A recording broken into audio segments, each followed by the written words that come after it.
আচ্ছা, আশা করি ভালো আছেন। তো আমার একটা কোশ্চেন ছিল, সেটা হচ্ছে বিগ যেটা হয়েছিল সেটা তো 13.8 বিলিয়ন বছর আগে। তো এটা যে আপনারা, এটা কি আপনি বিশ্বাস করেন? না ভাই, এটা আমি বিশ্বাস করি না, এটা আমি জানি। আচ্ছা আচ্ছা। তথ্য প্রমাণ থেকে জানা যায় যে আর এটা 13.8 বিলিয়ন বছর আগে এই ঘটনাটা ঘটেছিল। হুম হুম। এটা বিশ্বাসের বিষয় না, কারণ বিশ্বাস শব্দটার অর্থ হচ্ছে প্রমাণ ছাড়া কোনো কিছুকে সত্য হিসেবে একসেপ্ট করা, সেটাকে বলা হয় বিশ্বাস। হুম হুম। আমরা আহ তথ্য প্রমাণের মাধ্যমে জানি যে এটা 13.8 বিলিয়ন বা কাছাকাছি। আহ মানে মোটামুটি এটা হচ্ছে একটা মানে কাছাকাছি সময়ে এই ঘটনাটা ঘটেছিল। আমরা এটার সম্পর্কে কি কি তথ্য প্রমাণ পাই, তথ্য প্রমাণগুলা যেই তথ্য প্রমাণগুলা পাই, দেখেন সংশয়.com-এ সুন্দরভাবে দেয়া আছে। হুম হুম।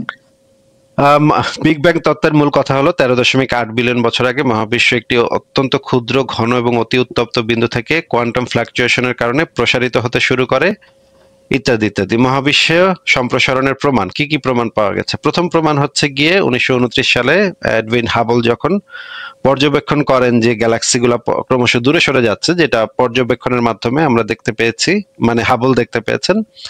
এবং হাবল একটি বিশেষ প্রভাব লাল স্থানচ্যুতি রেড শিফট লক্ষ্য করেন, যা বলে দেয় যে দূরের গ্যালাক্সিগুলো যখন আমাদের কাছ থেকে দূরে সরে যাচ্ছে, তখন তাদের আলোর তরঙ্গ দৈর্ঘ্য লাল বর্ণের দিকে সরে যায়। হাবলের এই আবিষ্কার থেকে প্রমাণিত হয় যে মহাবিশ্ব ক্রমাগত প্রসারিত হচ্ছে। এই ধারণাটা ব্যাখ্যা করে যে যদি আমরা সময়কে উল্টে দেই, তবে সমস্ত গ্যালাক্সি একসময় একটি বিন্দুতে মিলিত হবে, যা বিগ ব্যাং তত্ত্বের সাথে সামঞ্জস্যপূর্ণ। 2 নম্বর জিনিস হচ্ছে কসমিক ব্যাকগ্রাউন্ড রেডিয়েশন, সিএমবি, বা মহাজাগতিক ক্ষুদ্র তরঙ্গ বিকিরণ। কসমিক ব্যাকগ্রাউন্ড রেডিয়েশন হচ্ছে গিয়ে মহাজাগতিক ক্ষুদ্র তরঙ্গ বিকিরণ বিগ ব্যাং তত্ত্বের অন্যতম শক্তিশালী প্রমাণ হিসেবে বিবেচিত হয়। 1965 সালে অর্নো পেনজিয়াস এবং রবার্ট উইলসন নামক দুইজন বিজ্ঞানী আকস্মিকভাবে মহাকাশ থেকে আসা একটি রহস্যময় মাইক্রোওয়েভ বিকিরণ শনাক্ত করেন, যা সমগ্র মহাবিশ্বে সমানভাবে ছড়িয়ে রয়েছে। এই বিকিরণটি আসলে বিগ ব্যাং এর পরপরই মহাবিশ্বের তাপ বিকিরণের অবশিষ্টাংশ, যা আমাদের বর্তমান মহাবিশ্বে 2.73 কেলভিন তাপমাত্রায় বিরাজমান। যখন মহাবিশ্ব খুব তরুণ এবং ঘন ছিল, তখন এটি অত্যন্ত উত্তপ্ত প্লাজমার মতো অবস্থা ছিল। এত বছর পরে মহাবিশ্ব ঠান্ডা হতে শুরু করে। এইটা যে আমরা পেয়েছি, আহ, এইখান থেকে এই যে বিজ্ঞানের এই বিকিরণের সামান্যতম অমসৃণতাও বিশ্লেষণ করে মহাবিশ্বের বয়স, আকৃতি এবং গঠন সম্পর্কে মূল্যবান তথ্য পেয়েছেন। এই কসমিক ব্যাকগ্রাউন্ড রেডিয়েশন থেকে, মানে হচ্ছে গিয়ে সিএমবি বিকিরণ থেকে, প্রাচীন মহাবিশ্বের একটি প্রাচীন ছবিও তুলে ফেলা হয়েছে। বর্তমান সময়ে আমাদের কাছে সেই ছবিটাও আছে, যে প্রাচীন মহাবিশ্ব দেখতে কেমন ছিল। সেই ছবিটা কিছুদিন আগে, সেই ছবিটা খুবই ভাইরাল হয়েছিল। আপনি যদি আহ, মানে ইন্টারনেটে সার্চ করেন, সেই ছবিটাও পেয়ে যাবেন, যে আহ, আহ, অনেক বছর আগে মহাবিশ্বের যে প্রাচীন ছবি, সেই ছবিটা মানে করা হয়েছে। এই যে বিকিরণ থেকে এই জিনিসটা, এই ছবিটা তোলা হয়েছে। এইটা বিশ্লেষণ করে জানা গেছে যে এই মহাবিশ্বের বয়স কতটুকু এবং আকৃতি এবং গঠন কিরকম, সেই সম্পর্কে মোটামুটি বেশ ভালো তথ্য প্রমাণ পাওয়া গেছে। এবং এই পরিবর্তন, এই তাপমাত্রার অতি সামান্য পরিবর্তন আমাদেরকে মহাবিশ্বের গঠন, ডার্ক ম্যাটার এবং ডার্ক এনার্জি সম্পর্কে নতুন জ্ঞান অর্জনে সাহায্য করেছে। এইটাও হচ্ছে একটা প্রমাণ। 3 নম্বর প্রমাণ হচ্ছে হাইড্রোজেন এবং হিলিয়ামের যে অনুপাত আছে মহাবিশ্বে, সেটাও একটা ইম্পর্টেন্ট প্রমাণ, যেটা বিগ ব্যাং তত্ত্বের যে প্রেডিকশন ছিল, সেই প্রেডিকশনের সাথে এটাকে যদিও বাংলায় ভবিষ্যৎবাণী বলা হয়, কিন্তু এটা আসলে ভবিষ্যৎবাণী ভালো শব্দ না এটার জন্য। এটা হচ্ছে একটা প্রেডিকশন, সেই প্রেডিকশনের সাথে একদম খুব চমৎকার ভাবে মিলে গেছে।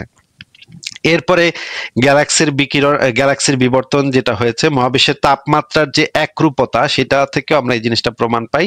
এবং এই সমস্ত প্রমাণ থেকে আমরা যে জিনিসটা বুঝতে পারি যে মহাবিশ্ব 13.8 বিলিয়ন বছর আগে আমাদের এই মহাবিশ্বের উদ্ভব ঘটেছে।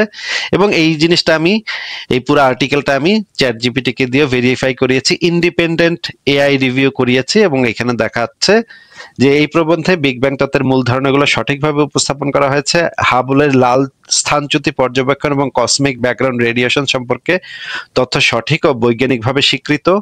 হাইড্রোজেন এবং এই চ্যাট মানে এআই যে রিভিউটা সেটা একদম 100% অথেন্টিক, নিরপেক্ষ, সমস্ত কিছুর প্রভাব মুক্ত, শুধুমাত্র বৈজ্ঞানিক তথ্য প্রমাণের উপর ভিত্তি করে দেওয়া হয়। এটা আমি ডিজাইন করেছি এই চ্যাট রিভিউটা, এই এআই রিভিউটা। হাইড্রোজেন এবং হিলিয়ামের অনুপাত এবং গ্যালাক্সির বিবর্তন সম্পর্কে তথ্য বৈজ্ঞানিকভাবে সমর্থিত। মহাবিশ্বের তাপমাত্রার একরূপতা সম্পর্কে তথ্য সঠিক এবং সিএমবি এর সাথে মানে সামঞ্জস্যপূর্ণ। এইখানে পরিষ্কারভাবে তারাও বলে দিচ্ছে, মানে এআই চ্যাটবটও বলে দিচ্ছে যে এইখানে যেই তথ্যগুলা দেয়া হয়েছে সেগুলা বৈজ্ঞানিকভাবে সঠিক, বৈজ্ঞানিকভাবে সত্য। এবার বলেন যে আমি কি মহাবিশ্বের উদ্ভব যে 13.8 বিলিয়ন বছর আগে ঘটেছে এটা কি আমি বিশ্বাস করি নাকি এটা আমি জানি? এটা আপনি জানেন, এটা তো সায়েন্টিফিক তথ্যগুলো তো পুরোপুরি শতভাগ সঠিক হয় না, কিছু তো বিচ্যুতি থাকে, তাই না? সায়েন্টিফিক তথ্যগুলোর ভিতরে শতভাগ সঠিক হয় না, কিছু কিছু বিচ্যুতি থাকে, কিন্তু সায়েন্টিফিক তথ্যগুলা যেগুলো আমাদেরকে দেয়া হয় সেগুলা তথ্য, প্রমাণ, যুক্তি এগুলোর উপর ভিত্তি করে দেয়া হয়। এই কারণে হ্যাঁ, এটা যে শতভাগ সবসময় সঠিক হবে এমন কোনো গ্যারান্টি নাই। হয়তো আমরা এর থেকে বেটার আরো কিছু পাবো ভবিষ্যতে, আমরা এখনো জানি না সেটা, কিন্তু এইটাই সর্বশ্রেষ্ঠ উত্তর আমাদেরকে দেয়। এর থেকে ভালো অন্য কোনো পদ্ধতি আমাদের কাছে নাই যেটা দ্বারা আমি কোনো একটা সত্যে উপনীত হইতে পারি। মানে হচ্ছে, আমি আপনাকে যেটা বোঝাতে যাচ্ছি, মনে করেন আমি যদি জানতে চাই যে এই সূর্যটার উৎপত্তি কিভাবে ঘটেছে, আমার মানে কলিমুদ্দিনে জিজ্ঞেস করলাম, কলিমুদ্দিন বলল যে একদিন একটা ব্যাঙ পাদ মেরে সূর্যটাকে তৈরি করছে। আচ্ছা তাই নাকি? এটার প্রমাণ কি ভাই? প্রমাণ নাই, এটা বিশ্বাস করতে হবে। আমি রহিমউদ্দিনকে, আক্কাসকে, মানে জগদীশকে, অনেককে জিজ্ঞেস করলাম, এক একজন এক এক রকম উত্তর দিল।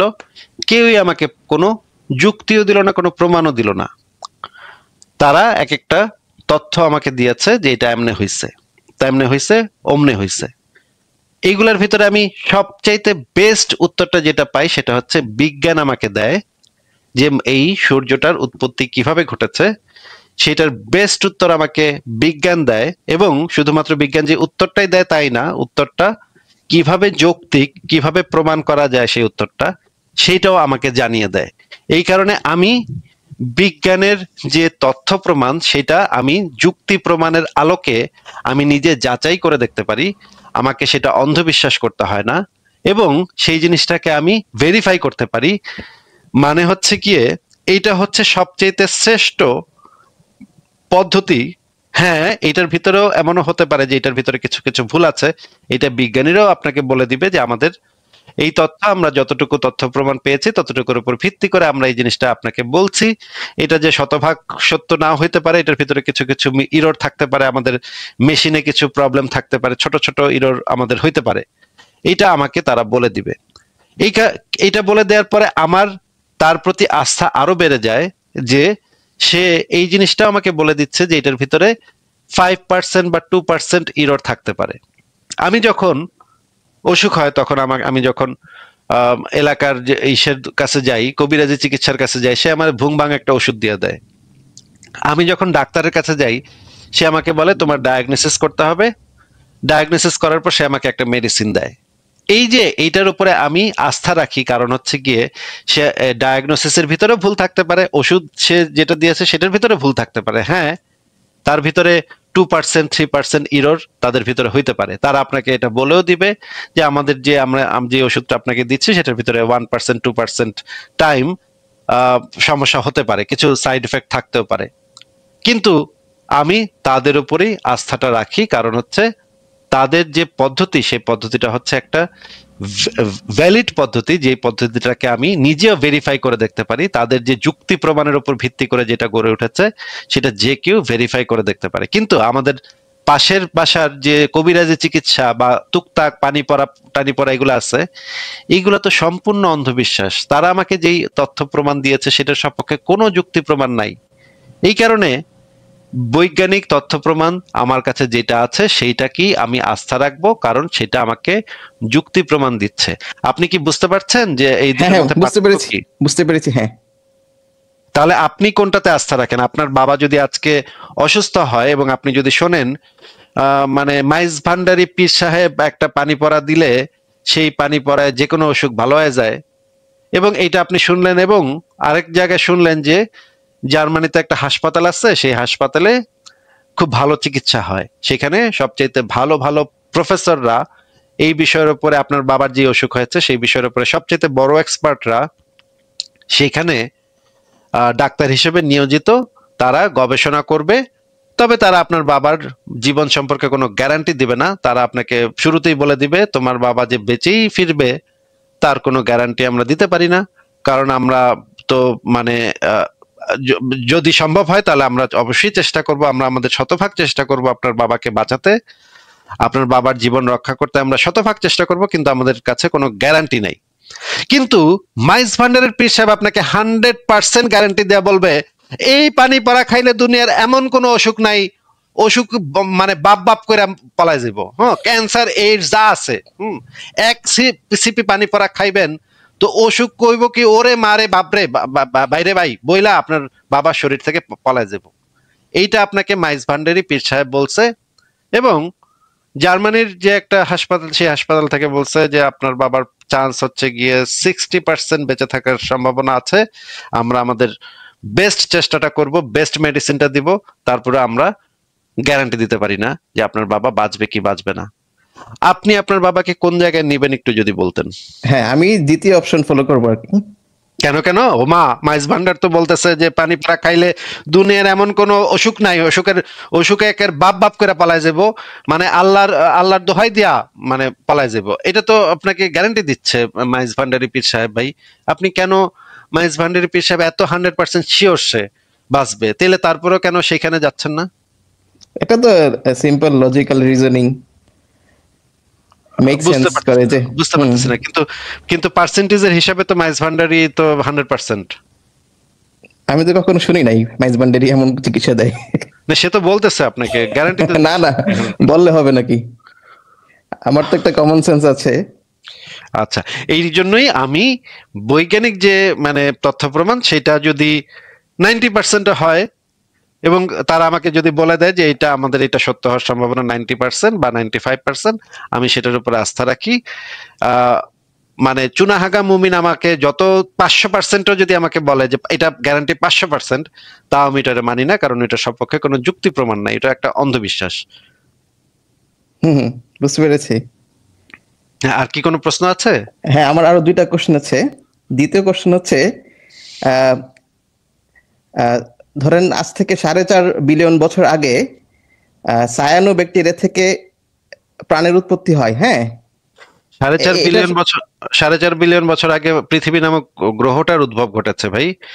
4.56 বিলিয়ন বছর আগে পৃথিবী নামক গ্রহটার উদ্ভব ঘটেছে। সেই সময় বহু বহু বহু বছর পৃথিবী একটা জ্বলন্ত অগ্নিকুণ্ড ছিল।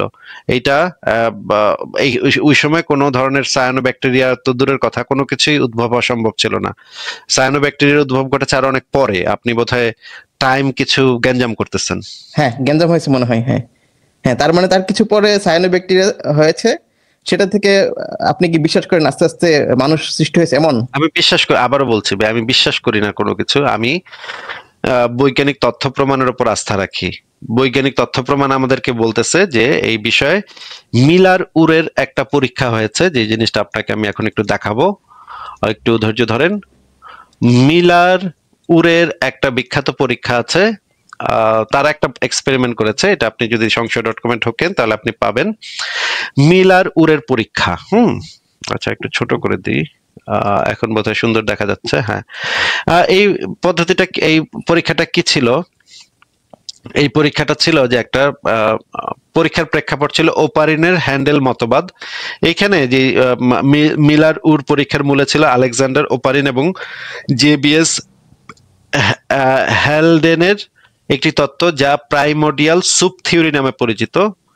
এই তত্ত্বে বলা হয়েছিল যে পৃথিবীর প্রাথমিক অবস্থা বায়ুমণ্ডলে হাইড্রোজেন, মিথেন, অ্যামোনিয়া এবং পানির মতো সরল গ্যাসীয় যৌগ ছিল, যা বিদ্যুৎ চমকের মতো শক্তি উৎসের মাধ্যমে রাসায়নিক বিক্রিয়া ঘটিয়ে জৈব অণুর জন্ম দিতে পারে। ওপারিন এবং হ্যালডেনের মতে প্রাচীন পৃথিবীর আবহাওয়ায় অক্সিজেনের উপস্থিতি ছিল না এবং এর ফলে জটিল জৈব অণুগুলো ভেঙে পড়ার পরিবর্তে জমা হতে পারে এবং পরবর্তী সময় প্রাণের উত্থানের জন্য উপযুক্ত পরিবেশ তৈরি করতে পারে। আচ্ছা, এই জিনিসটাই এই পরীক্ষার মাধ্যমে দেখানো হয়েছে। মিলার উর পরীক্ষা পৃথিবীর প্রাচীন বায়ুমণ্ডলের একটি ছোট আকারের মডেল তৈরি করার চেষ্টা করেছিল। তার একটি বদ্ধ ল্যাবরেটরি সিস্টেম তৈরি করেন যেখানে কিছু নির্দিষ্ট গ্যাস রাখা হয়েছিল, মিথেন, অ্যামোনিয়া, হাইড্রোজেন এবং পানির বাষ্প। এই সিস্টেমে বৈদ্যুতিক স্ফুলিঙ্গ মানে 60,000 ভোল্টের স্ফুলিঙ্গ তৈরি করা হয়েছিল, যেটা ছিল প্রাথমিক যুগের বিদ্যুৎ চমকের মানে পৃথিবীর প্রাথমিক যুগের বিদ্যুৎ চমকের আবহ সৃষ্টি করার জন্য তারা 60,000 ভোল্টের স্ফুলিঙ্গ তৈরি করেছিল, যা পৃথিবীর প্রাথমিক যুগের বিদ্যুৎ চমক বা বজ্রপাতের প্রতিনিধিত্ব করে। পানির বাষ্পকে এই সিস্টেমের ভেতরে রেখে উত্তপ্ত করা হয়েছিল যাতে এটি পৃথিবীর প্রাচীন মহাসাগরগুলোর প্রতিনিধিত্ব করতে পারে। এরপর এই মডেলটি কয়েকদিন চালানো হয় এবং সিস্টেমের গ্যাসগুলোকে ক্রমাগতভাবে বিভিন্ন রাসায়নিক বিক্রিয়ায় জড়িত করা হয়। পরীক্ষা শেষে দেখা গেল যে গ্যাসের মিশ্রণ থেকে কিছু জটিল জৈব অণু তৈরি হয়েছে, যার মধ্যে বেশ কয়েকটি গুরুত্বপূর্ণ অ্যামিনো অ্যাসিড ছিল। অ্যামিনো অ্যাসিড হলো প্রোটিনের মৌলিক উপাদান এবং প্রোটিন প্রাণের জন্য অত্যন্ত অত্যাবশ্যকীয় একটি উপাদান। ওয়াও! মানে প্রাচীন পৃথিবীর একটা রেপ্লিকা ল্যাবরেটরিতে তারা তৈরি করলো এবং 60,000 ভোল্টের বিদ্যুৎ স্ফুলিঙ্গ সেখানে চালনা করলো এবং চালনা করে তারা দেখতে পেল জটিল কিছু জৈব অণু তৈরি হয়েছে যার মধ্যে কয়েকটি গুরুত্বপূর্ণ অ্যামিনো অ্যাসিড ছিল। ফ্যান্টাস্টিক পরীক্ষা। মিলার উরের পরীক্ষা যে অ্যামিনো অ্যাসিড তৈরি হয়েছিল তার মধ্যে ছিল গ্লাইসিন, অ্যালানিন, অ্যাসপারটিক অ্যাসিড এবং গ্লুটামিক অ্যাসিড। এই আবিষ্কারটি অত্যন্ত গুরুত্বপূর্ণ ছিল কারণ এটি প্রথমবারের মতো পরীক্ষামূলকভাবে প্রমাণিত করেছিল যে পৃথিবীর প্রাচীন পরিবেশে স্বাভাবিক রাসায়নিক প্রক্রিয়ায় জৈব অণু তৈরি হতে পারে। যদিও এখানে বলা হচ্ছে না যে সেটাই হয়েছে, পৃথিবীতে এইটাই হয়েছে, এটা যেহেতু বিজ্ঞান এইভাবে কাজ করে না, বিজ্ঞান যেটা বলে যে এইভাবে হতে পারে। বিজ্ঞান যেহেতু 100% গ্যারান্টি দেয় না, মাইলস ভ্যান ডার পিরের মতো যেহেতু 100% গ্যারান্টি বিজ্ঞান কখনো বলে না, এইভাবে বিজ্ঞান কাজই করে না, কিন্তু বৈজ্ঞানিক গবেষণা থেকে এই জিনিসটাই দেখা যাচ্ছে যে এইভাবে পৃথিবীর প্রাচীন পরিবেশে এইভাবে রাসায়নিক প্রক্রিয়ায় জৈব অণু তৈরি হতে পারে। আচ্ছা, এটার আবার মানে কিছু সমালোচনা হয়েছে। মিলারুর পরীক্ষার পরবর্তী সময় বিজ্ঞানীরা প্রাচীন পৃথিবীর বায়ুমণ্ডলের প্রকৃত গঠন নিয়ে সন্দেহ প্রকাশ করেছিলেন। মিলার উরের পরীক্ষা যে গ্যাসগুলো ব্যবহার করা হয়েছিল প্রাচীন পৃথিবীতে প্রকৃত বায়ুমণ্ডলের সাথে পুরোপুরি খাপ খায় না বলে ধারণা করা হয়।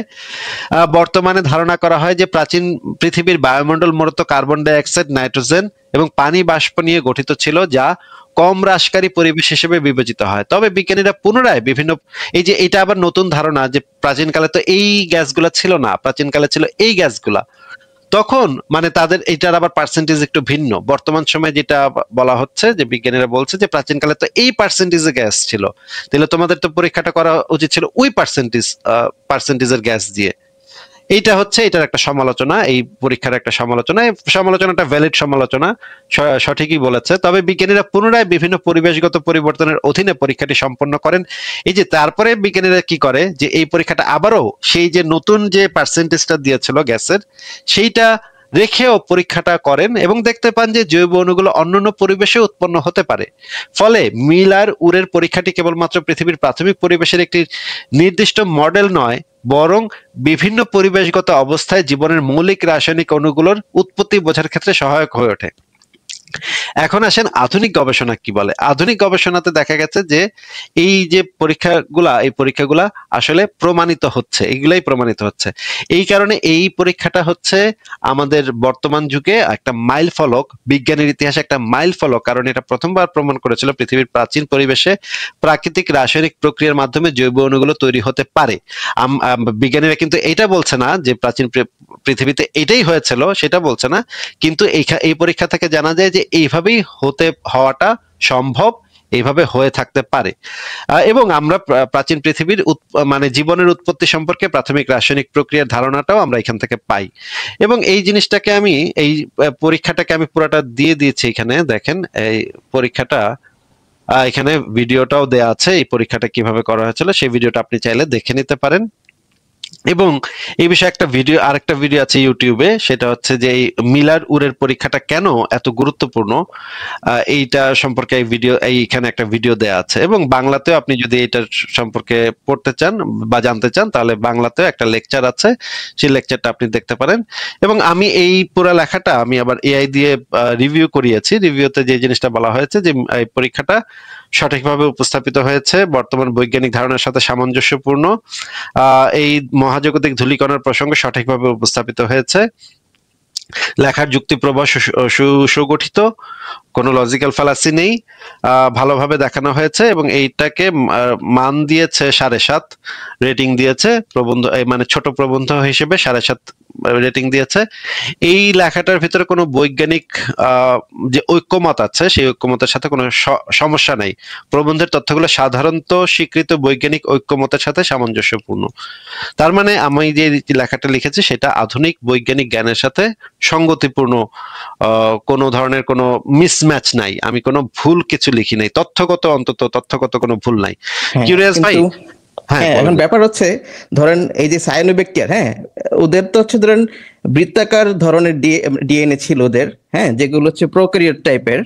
কিন্তু বর্তমান মানুষের তো আপনার ডিএনএ হচ্ছে ডাবল স্ট্র্যান্ডেড, হ্যাঁ, সর্পিলাকার।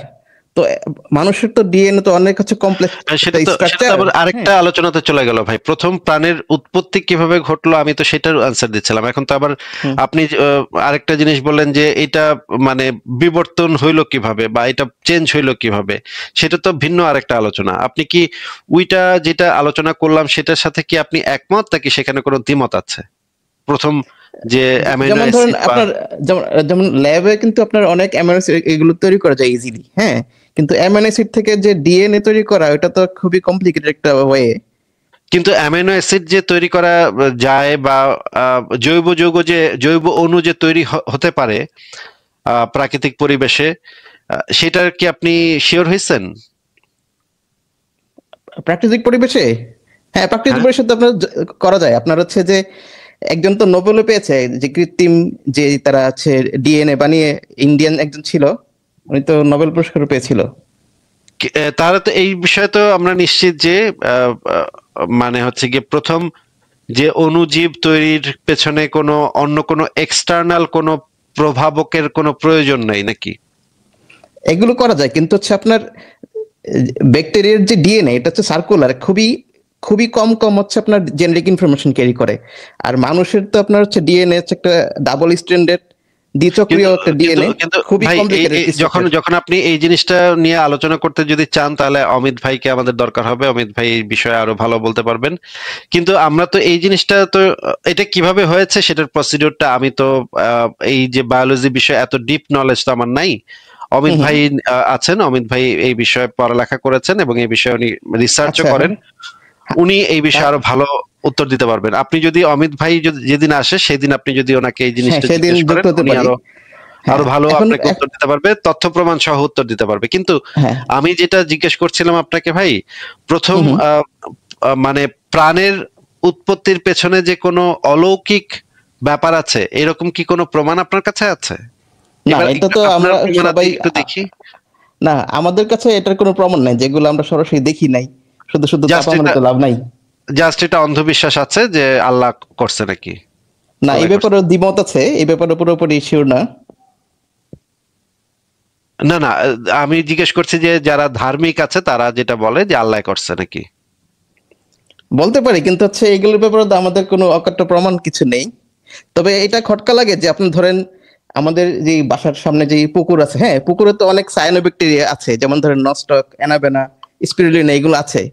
এইগুলো থেকে তো কোনোদিন কোনো মানুষ হতে দেখলাম না। যেমন ধরেন এগুলো আমাদের বাপ থেকে দাদারও। মানে আপনার জীবদ্দশায় এখান থেকে একটা মানুষ ইচ্ছা খাড়া হয়ে যাবে, এটা আপনার কেন মনে হইলো ভাই? যেমন ধরেন রোদ পরে, ঠান্ডা না হয়, না, বিভিন্ন এটা ধরনের। তো এটা তো অদ্ভুত জিনিস। মানে আপনি তো তাহলে তো মানে চিড়িয়াখানায় গিয়ে খুঁজছেন নিশ্চয়ই যে কোনো একটা বান্দর মানুষ হয়ে গেছে নাকি, এটা তো আপনি খুঁজছেন না নাকি মাঝে মাঝে নাকি? না, এটা তো খুঁজি নাই। না, আপনি ব্যাকটেরিয়া থেকে মানুষ হওয়ার কথা চিন্তা যদি আপনার আসে, তাহলে তো এটা আরো আহ, বেশি আসা উচিত যে বান্দরের দেখি তো একটা বান্দর আজকে মানুষ হলো নাকি, ওই বান্দর তুই আজকে মানুষ হইছস। এটা তো মাঝে মাঝে কি মানে বান্দরে জিজ্ঞেস টিজ্ঞেস করেন নাকি? না না, এটা জিজ্ঞেস করে নাই, এখন শুনেন, এখন কদ্দূর কি হচ্ছে মানুষ হইলো, আজকে কদ্দূর মানুষ হইলো, সেটা তো আপনার মানে আপনি আপনার পাশের বাসার পাশের পুকুর পাড়ে গিয়ে ব্যাকটেরিয়া দেখেন, দেখে আপনি চিন্তা করেন যে এখান থেকে তো মানুষ এটা দেখতেছি না। তাহলে তো এই বিজ্ঞানীরা যা কইতেছে হ্যাঁ সব ভুয়া না কথা না কইতেছে। এখন হচ্ছে ধরেন যে যেটা হচ্ছে সৃষ্টিকর্তা তৈরি করেছে, হ্যাঁ, ওইটার পক্ষে আমার কাছে কোনো প্রমাণ নাই। আবার হচ্ছে যারা এই যে ইভলিউশন নিয়ে আলোচনা করে, হ্যাঁ, তাদের কাছে আমরা কেউই কিন্তু এটা দেখি নাই, জাস্ট হচ্ছে যে না না, এদিক। প্রমাণ মানে তো শুধু দেখা না তো ভাই, প্রমাণ মানে তো শুধু দেখা না। আমাদের কাছে যে বিবর্তনের যে পরিমাণ তথ্য প্রমাণ আমাদের কাছে আছে সেটা তো হিউজ। সেটা তো আচ্ছা, আমরা একটু এখন চ্যাট জিপিটি কে কি আমরা একটু জিজ্ঞেস করব যে বিবর্তনের সপক্ষে কি পরিমাণ প্রমাণ পাওয়া গেছে? আমরা একটু চ্যাট বিশেষ জিপিটি করে কে যদি জিজ্ঞেস করি। হ্যাঁ, বিশেষ করে যদি কোনো ফসিলের ধরেন যে দুইটা, ধরেন একটা ধরেন ব্যাকটেরিয়া, ব্যাকটেরিয়া থেকে ধরেন একটা সমুদ্রের একটা প্রাণী হলো, আপনি আপনি দুইটা। বললেন, আপনি যেটা দাবি করেছেন সেটা সম্পর্কে আমরা একটু আগে একটু চ্যাট জিপিটি কে জিজ্ঞেস করি। হ্যাঁ হ্যাঁ আপনি করেন। বলেছেন যে বিবর্তন যে হয়েছে এরকম তো কোনো আপনি দেখেন নাই বা প্রমাণ নাই, এটাই তো আপনি বলেছিলেন, তাই না? হ্যাঁ হ্যাঁ, অথবা ফসিল কোনো আছে আচ্ছা কিনা, ফসিলের মানে অন্তর মধ্যে যে ট্রানজিশনাল পিরিয়ডের যে ফসিল গুলোর ছবি। ভাই, যে ট্রানজিশনাল ফসিল মানে হচ্ছে গিয়ে দুইটা মানে প্রত্যেকটা প্রাণী তো আর ফসিলে পরিণত হয় না। তাহলে আপনি প্রত্যেকটা প্রাণীর ফসিল কিভাবে পাইবেন? আপনি কি যেগুলো মনে করেন ধরেন, যে যেগুলো ধরেন মেরুদণ্ডী একটু প্রাণী কথাটা ওইগুলো শুনেন, ধরেন। কথাটা একটু শুনে নেন। মনে করেন প্রাচীন কাল থেকে এই পর্যন্ত যতগুলা প্রাণী জন্ম হয়েছে প্রত্যেকটা তো আর ফসিলে পরিণত হয় নাই, তাই না? হুম হুম। ফসিলে পরিণত হয়েছে শুধুমাত্র যেই প্রাণীগুলা মনে করেন বরফের ভিতরে ঢুকে গেছিল বা লাভার ভিতরে পড়ে গেছিল, সেই গুলা ফসিল পরবর্তীতে সেগুলোর ফসিল পাওয়া গেছে নাকি? হ্যাঁ, একটা তো তাহলে ফসিল পাওয়ার কথা। কোটি কোটি প্রাণী ছিল, একটা দুটো তো ফসিল পাওয়ার কথা হিসেবে। তো কোটি কোটি তো হাজার হাজার ফসিল পাওয়া গেছে। আচ্ছা, আমরা একটু ইসেকে জিজ্ঞেস করি, আপনার হ্যাঁ, প্রশ্নটা একটু বলেন তো। আমি তাহলে প্রশ্নটা করি। আহ, যে ট্রানজিশনাল ফসিলের ছবি। আচ্ছা, আমি আগে প্রশ্নটা করি।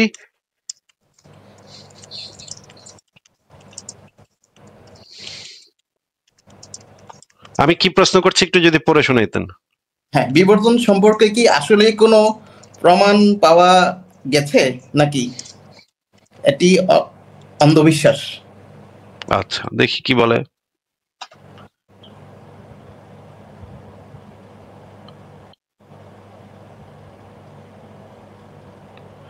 আচ্ছা, এখানে কি বলছে যদি একটু পড়তেন, আমাদেরকে পড়ে শোনাইতেন। শুরু থেকে, তাই না? এখানে লিখে হুম। এসেছে আপনার, অন্ধবিশ্বাস শব্দটা এখানে যতটা প্রযোজ্য আকাশে অদৃশ্য সিংহাসনে বসা সর্বজ্ঞ দেবতার ধারণার ক্ষেত্রে, ততটাই অপ্রযোজ্য বিবর্তনের ক্ষেত্রে। বিবর্তন বিশ্বাস নয়, পর্যবেক্ষণ ও প্রমাণের উপর দাঁড়ানো একটি বৈজ্ঞানিক তত্ত্ব। এবং এখানে তত্ত্ব মানে অনুমান নয়, বরং প্রমাণিত ব্যাখ্যা, যা নতুন প্রমাণে পরখ করা যায়। আচ্ছা আচ্ছা, প্রমাণপত্র পরেন এরপরে। হ্যাঁ, কয়েকটি ধরা যাক। এক নম্বর হচ্ছে ফসিল রেকর্ড। পৃথিবীর স্তর ভেদে পাওয়া জীবাশ্মগুলো একেবারে সুনির্দিষ্ট ক্রমানুসারে সাজানো, সহজ জীব থেকে জটিল জীব পর্যন্ত, যেমন মাছ, উভচর, সরীসৃপ, স্তন্যপায়ী। এর মধ্যে টিকা তালিক নামের জীবাশ্ম মাঝামাঝি রূপে দাঁড়িয়ে আছে। ওয়েট, এই টিক টিক টালিক এই জীবাশ্মটা মাঝামাঝি রূপে নাকি? হ্যাঁ, এটা মাঝামাঝি রূপে দেয়া আছে। এটাকে মাঝামাঝি রূপটাকে ট্রানজিশনাল ফসিল বলে নাকি? এটা হচ্ছে আপনার মাঝামাঝি জীবাশ্ম বলতেই তো ট্রানজিশনাল ফসিল বলে। মাছের মতো পাখনা, আবার হাতের মতো হাড়। আপনাকে কি জিজ্ঞেস করছি? মাঝামাঝি রূপে দাঁড়িয়ে আছে এই কথাটার মানে কি যদি আগে একটু বলতেন। যেই জীবাশ্মটা মাঝামাঝি রূপে দাঁড়িয়ে আছে, এইটাই তো আপনি জানতে চাচ্ছিলেন যে ট্রানজিশনাল ফসিল একটাও কি পাওয়া যায় নাই? যেই জিনিসটা এখানে দেয়া আছে, এই এই কথাটার মানে এইটা কি ইংরেজিতে বলে ট্রানজিশনাল ফসিল? মাঝামাঝি রূপে, ট্রানজিশন মানে হচ্ছে মাঝখানে যেটা আছে, ট্রানজিশন মানে বুঝেন? হ্যাঁ হ্যাঁ তাহলে এই যে যেই জীবাশ্মটা মাঝামাঝি রূপে দাঁড়িয়ে আছে, এই কথাটার মানে কি ট্রানজিশনাল ফসিল না? হ্যাঁ হ্যাঁ, ট্রানজিশনাল ফসিল। আচ্ছা, এখানে ট্রানজিশনাল ফসিলের ইয়াও তো পাওয়া গেছে, তাহলে এখানে কি লেখা পড়েন, ভালো করে জোরে জোরে পড়েন। হ্যাঁ, মাছের মতো পাখনা, আবার হাতের মতো হাড়। আচ্ছা, ঠিক আছে, জেনেটিক প্রমাণ এবার পড়েন। কিন্তু এটা ছবি কোথায়, মানে ফসিলের ছবি টবি? ভাই এখানে তো মানে চ্যাট জিপিটি তো ছবি আপনাকে দিবে কেন? আশ্চর্য, বেকুবের মতো কথাবার্তা বলেন ভাই, এ তো মানে একেবারে বেকুবের মতো কথাবার্তা। চ্যাট জিপিটি তো ছবি আপনাকে দিবে না। আপনি ছবি পরে গুগলে সার্চ করে দেখবেন বা মিউজিয়ামে ঢুকে দেখবেন। আপনি আগে এটা পড়েন, এখানে কি লেখা। আচ্ছা, জেনেটিক প্রমাণ। ও চ্যাট জিপিটি ছবি দেয় না এই জন্য তো এটা এটা ভুয়া কথা নাকি ভাই? চ্যাট জিপিটি তো কোনো ছবি দিল না, তো ভাই এটা আমরা বিশ্বাস করবো কেমনে নাকি ভাই? না না, এমন না, আমি তো আপনাকে বলেছি যে আমার কিউরিয়াসিটি থেকে জিজ্ঞেস করলাম, তাই না? আচ্ছা, পড়েন পড়েন, এরপরে কি হ্যাঁ, লেখা? জেনেটিক প্রমাণ। মানুষ, শিম্পাঞ্জি, গরিলা সবাইয়ের ডিএনএ ঘেটে দেখা গেছে 98 থেকে 99% মিল আছে মানুষের সঙ্গে শিম্পাঞ্জির। ক্রোমোজোম 2-এ দুটি প্রাচীন ক্রোমোজোমের যুক্ত হবার দাগ পাওয়া যায়, যা অন্যান্য প্রাইমেটে আলাদা অবস্থায় আছে। এই একটাই প্রমাণেই বিবর্তনের বিরুদ্ধে অন্ধবিশ্বাসের সব যুক্তি গিলে খেয়ে খেয়ে ফেলতে পারে। আচ্ছা আচ্ছা, ঠিক আছে, এবার পড়েন, বলেন এরপরে কি লেখা। কিন্তু ওই যে যে কলা আছে না, ব্যানানার কিন্তু যেই ডিএনএ। আপনার যা প্রশ্ন আছে সেটা আমরা জিজ্ঞেস করবো না ভাই, যে প্রশ্ন আছে সেটা আমরা এই চ্যাট জিপিটি এখানেই জিজ্ঞেস করবো না, অসুবিধা নেই, আপনি পড়েন না। হ্যাঁ, ভ্রূণতত্ত্ব। ভ্রূণের বিকাশে দেখা যায় মানুষ, মাছ, ব্যাঙ, মুরগি সবাই এক পর্যায়ে প্রায় অভিন্ন থাকে। গিলে নেওয়ার মতো লেজ ও গিল স্লিট পর্যন্ত দেখা যায়, যা পরে হারিয়ে যায়। এটি জীবের যৌথ পূর্বপুরুষত্বের ইঙ্গিত। আচ্ছা, পড়েন। অপ্রয়োজনীয় বা অবশিষ্ট অঙ্গ, ভেস্টিজিয়াল অর্গানস। মানুষের লেজের হাড়, অ্যাপেন্ডিক্স, উট পাখির ডানার হাড়, এগুলো এক সময়কার কার্যকর অঙ্গের অবশেষ। যদি নকশা করে বানানো হয় তাহলে ডিজাইনারের রুচি বেশ অদ্ভুত। একটু ফান করছে, একটু ফাজলামি করলো চ্যাট জিপিটি আপনার সাথে, টের পাইছেন আপনি যে আপনার হ্যাঁ, সাথে যে মজা নিল? হ্যাঁ, পড়েন। আচ্ছা, প্রাকৃতিক নির্বাচন পর্যবেক্ষণ। ব্যাকটেরিয়ার অ্যান্টিবায়োটিক রেজিস্ট্যান্স, গ্যালপাগোসের ফিঞ্চদের ঠোঁটের পরিবর্তন, এসব চোখের সামনে ঘটে চলা বিবর্তন। আচ্ছা, সংক্ষেপে, পড়েন। বিবর্তন কোনো বিশ্বাস ব্যবস্থা নয়, এটি প্রকৃতিতে পর্যবেক্ষণযোগ্য, পুনরুৎপাদনযোগ্য, পূর্বাভাসযোগ্য প্রক্রিয়া। যারা এক অন্ধবিশ্বাস বলে তারা সাধারণত জীববিজ্ঞানের পরিভাষায় ধর্মীয় প্রতিরোধের ভাষা ব্যবহার করেন। তুমি চাইলে আমি প্রতিটি প্রমাণের আচ্ছা বিস্তারিত। আচ্ছা, এটা আমরা গেলাম না। আপনি আপনার প্রশ্নের আগে আরেকটা প্রশ্ন করি যে আহ, আর কি প্রশ্ন করবো বলেন তো? বিবর্তন সত্য কি সত্য না এই বিষয়ে আর কি প্রশ্ন করা যায় সেটা একটু বলেন তো। আচ্ছা, আমি প্রশ্ন করতেছি তাহলে, তুমি কি বলতে চাচ্ছ? তুমি কি বলতে চাচ্ছ বিবর্তন তত্ত্ব আসলেই সত্য? বানর থেকে মানুষ এসেছে? এটা জিজ্ঞেস করবো এটা? হ্যাঁ হ্যাঁ হ্যাঁ, শিওর, এটা করেন। আচ্ছা, করিয়ে দেখি কি বলে।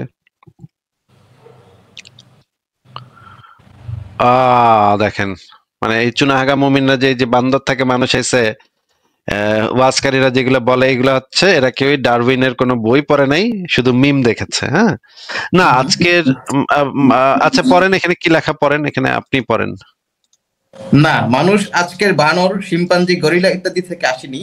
মানুষ ও আধুনিক বানরের একই পূর্বপুরুষ ছিল প্রায় 6 থেকে 7 মিলিয়ন বছর আগে। সেই পূর্বপুরুষ ছিল এক ধরনের প্রাচীন প্রাইমেট, না পুরো মানুষ, না পুরো বানর, বরং দুদিকেই শাখা ছড়ানো একটি প্রজাতি। এক শাখা পরে আধুনিক বানরে পরিণত হয়, অন্য শাখা ধীরে ধীরে হোমো সেপিয়েন্সের রূপ নেয়। বিবর্তন তত্ত্ব সত্য কিনা এই প্রশ্নটি আসলে ভুল। বিজ্ঞান কোনো চূড়ান্ত সত্য ঘোষণা দেয় না, কেবল এমন ব্যাখ্যা দেয় যা সবচেয়ে বেশি প্রমাণের সঙ্গে মেলে এবং ভবিষ্যৎবাণী করতে সক্ষম। হ্যাঁ, পড়েন পড়েন। তাহলে হ্যাঁ, বিবর্তন এখন পর্যন্ত পৃথিবীতে জীববৈচিত্র্যের একমাত্র বৈজ্ঞানিকভাবে যাচাইযোগ্য ব্যাখ্যা। এটি এমনভাবে প্রমাণিত যে তত্ত্ব শব্দটা ছাড়লে একে জীববিজ্ঞানের মেরুদণ্ড বলাই যথার্থ। ও, মানে বিবর্তন হইতেছে জীববিজ্ঞানের মেরুদণ্ড নাকি? হ্যাঁ হ্যাঁ, বিবর্তন তত্ত্বকে এই কারণে জীববিজ্ঞানের মেরুদণ্ড বলা হয়, যে এইটা না থাকলে জীববিজ্ঞান আসলে কোনো সেন্স মেক করে না। আচ্ছা, পড়েন। মানুষের ফসিলগুলো একে একে বেরিয়ে আসছে ধারাবাহিকভাবে অস্ট্রালোপিথেস। আচ্ছা, এগুলো পড়তে হবে না, আপনি এখান থেকে পড়েন। ডিএনএ বিশ্লেষণ পর্যন্ত ধারাবাহিকভাবে সমর্থন করেছে, অর্থাৎ মানুষ হঠাৎ কোনো দেবতার কারখানায় তৈরি হয়নি, বরং লক্ষ লক্ষ বছরের বিবর্তনের ফল। এখন আমি এখনো চাইলে আমি একটা ভিজুয়াল টাইমলাইন দিতে পারি, যেখানে দেখা যাবে মানুষ ধাপে ধাপে কিভাবে এসছে শেয়ার্ড অ্যানসেস্টর থেকে। চাও আমি কি কি বলবো বলেন? এবার কি আপনি প্রশ্ন করব? কি কলা টলা কি কি জানি বললেন?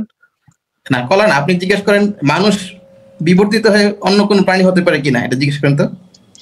ভাই, মানুষের বিবর্তন তো ধারাবাহিকভাবে ঘটছে, প্রত্যেকটা প্রাণীর প্রত্যেকটা জীবের বিবর্তন ক্রমাগতভাবে ঘটছে। আপনারও বিবর্তন ঘটছে, কিন্তু আপনি তো আপনার টাইম লাইনে সেটা দেখতে পাবেন না। আপনার জীবদ্দশা মাত্র 60-70 বছরের, সেটা তো আপনি দেখতে পাবেন না। আপনার বডিতে যেই মানে ব্যাকটেরিয়া গুলো আছে সেগুলোর ভিতরে বিবর্তন ঘটছে। আপনি যদি কিছুদিন আগে কোভিড হয়েছিল, সেই কোভিড এর যে নতুন নতুন তৈরি হয়েছিল, সেইখান থেকেও তো আপনি যে অ্যান্টিবায়োটিক খান, অ্যান্টিবায়োটিক আপনাকে কোর্স কমপ্লিট করতে বলে, কেন বলে বলেন তো? তো রেজিস্ট্যান্স গ্রো না করার জন্য। মানে যেই ব্যাকটেরিয়া বা যেই জিনিসগুলো আপনার শরীরকে আক্রমণ করেছিল, সেইটার আবার রেজিস্ট্যান্স গ্রো করে নাকি? হ্যাঁ হ্যাঁ, মানে তাদের কোষ পর্দা তারা চেঞ্জ করে ফেলে, মানে তাদের চেঞ্জ করে ফেলে, হ্যাঁ। মেকানিজম তারা চেঞ্জ করে ফেলে। মানে একটা অতি ক্ষুদ্র মানে জীবাণু সে নিজের ভিতরে পরিবর্তন ঘটাইতে পারে। সে মানে টিকে থাকার জন্য সে নিজের ভিতরে পরিবর্তন ঘটাতে পারে, এটা কি আপনি বলতে চাচ্ছেন? পরের কথাটা আমি শুনতে পাই নাই। মানে আমি জিজ্ঞেস করছি যে আপনি বলতে চাচ্ছেন যে ব্যাকটেরিয়া গুলা পরিবেশের সাথে টিকে থাকার জন্য, প্রতিকূল পরিবেশে টিকে থাকার জন্য নিজের ভিতরে পরিবর্তন ঘটাতে পারে, এটার সাথে কি আপনি এগ্রি করলেন? হ্যাঁ, একমত, হ্যাঁ। তাহলে তো আপনি বিবর্তন মেনে নিলেন। তাহলে পরিবর্তন ঘটায় কিভাবে একটা প্রাণী, একটা মানে মানে জীবাণু, সে পরিবেশের সাথে টিকে থাকার জন্য, প্রতিকূল পরিবেশে টিকে থাকার জন্য নিজের পরিবর্তন ঘটাইতেছে, তাহলে তো আপনি বিবর্তন মেনে নিলেন তো তাহলে। হ্যাঁ, বিবর্তন নিয়ে তো আমার সন্দেহ নেই। সমস্যা হচ্ছে ব্যাকটেরিয়ার তো ডিএনএ তো হচ্ছে আপনার খুবই কম জেনেটিক ইনফরমেশন থাকে। আচ্ছা, এটা কি আপনি চ্যাট জিপিটি কে জিজ্ঞেস করছেন? না, আমি জিজ্ঞেস করি নাই। আচ্ছা, তাহলে আপনি এটা একটু জিজ্ঞেস করেন, এবং আপনাকে আমি আপনার চ্যাট জিপিটির যে আপনি পার্সোনালাইজ সেটিংস একটু যান, আমি আপনাকে একটা কমান্ড দিয়ে দিচ্ছি, সেই কমান্ডটা আপনি পার্সোনালাইজ সেটিংসে গিয়ে লিখবেন, তারপরে আপনি কোশ্চেন গুলো করবেন, তাহলে আপনার কোশ্চেনের অ্যান্সার গুলো আরো ভালো হবে। আমি প্রাইভেট চ্যাটে সেই কমান্ডটা দিচ্ছি, আপনি একটু কপি করেন তো ভাই। আচ্ছা,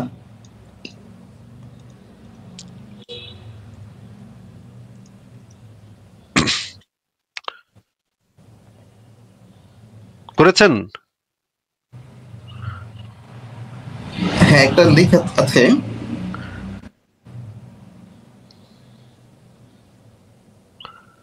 এটা আমি চ্যাট জিপিটি দিব, তাই তো? না, এটা চ্যাট জিপিটি কে দিবেন না, আপনি আপনার চ্যাট জিপিটাকে খুলে আমার স্ক্রিনে শেয়ার দেন, আমি আপনাকে দেখাই দিচ্ছি এটা কোথায় দিতে হবে। খোলেন, আপনি শেয়ার দেন, আপনার স্ক্রিনটা শেয়ার দেন। আচ্ছা আচ্ছা, একটু চ্যাট জিপিটি।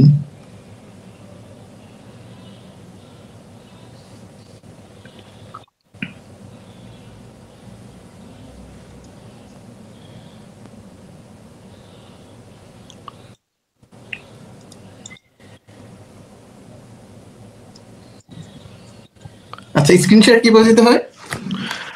নিচে দেখেন একটা প্লাস দেয়, একটা মনিটরের চিহ্ন আছে, ওইটাতে চাপ দেন, তারপর আপনার স্ক্রিনটা শেয়ার দেন। আপনি কি ফোনে নাকি কম্পিউটারে? আমি আইপ্যাডে। আইপ্যাডে তাহলে শেয়ার দিতে পারবেন আপনি। দেখেন নিচে দেখেন একটা প্লাস বাটন আছে নিচে, পেয়েছেন? প্লাস বাটন পেয়েছেন? Share screen. না না, এটা আমি মনে হয় এই ব্রাউজার ইউজ করছি তো, গুগল ক্রোম, এখানে নেই। আচ্ছা, ঠিক আছে, আমি আপনাকে দেখাই দিচ্ছি আপনি যেটা করবেন। আমি আপনাকে স্ক্রিনে দেখাই দিচ্ছি কিভাবে আপনি সরি, কিভাবে আপনি এই ইয়াটা দিবেন, যেটা হচ্ছে এই যে দেখেন, এই বাম দিকে দেখতে পাচ্ছেন আমার ছবি আলা, হ্যাঁ হ্যাঁ, এখানে চাপ দিবেন। ঠিক আছে, এখানে চাপ দিয়ে আপনি পার্সোনালাইজেশনে যাবেন। ঠিক আছে, ঠিক আছে। এই অ্যাকাউন্টে আমি টাকা দিই না, এই অ্যাকাউন্টটা ফ্রি। এই জন্য আপনাকে দেখা দিতে পারতেছি। এইখানে দেখবেন একটা কাস্টম ইনস্ট্রাকশনস দেয়া আছে, দেখা হুম, যাচ্ছে এটা? দেখা আছে, হ্যাঁ। এইখানে আপনি এই জিনিসটা লিখবেন। আচ্ছা। আমি যেটা দিয়েছি সেটা কপি করে রাখেন, সেখানে এই জিনিসটা পেস্ট করবেন, পেস্ট করে সেভ করবেন, ঠিক আছে? হুম, হুম, এরপরে আপনি তাকে জিজ্ঞেস করবেন, দেখবেন সে এখন আপনার আগের যে উত্তরগুলো দিত সেখান থেকে বেটার উত্তর দিবে, যুক্তি প্রমাণের উপর ভিত্তি করে উত্তর দিবে। ঠিক আছে, হ্যাঁ।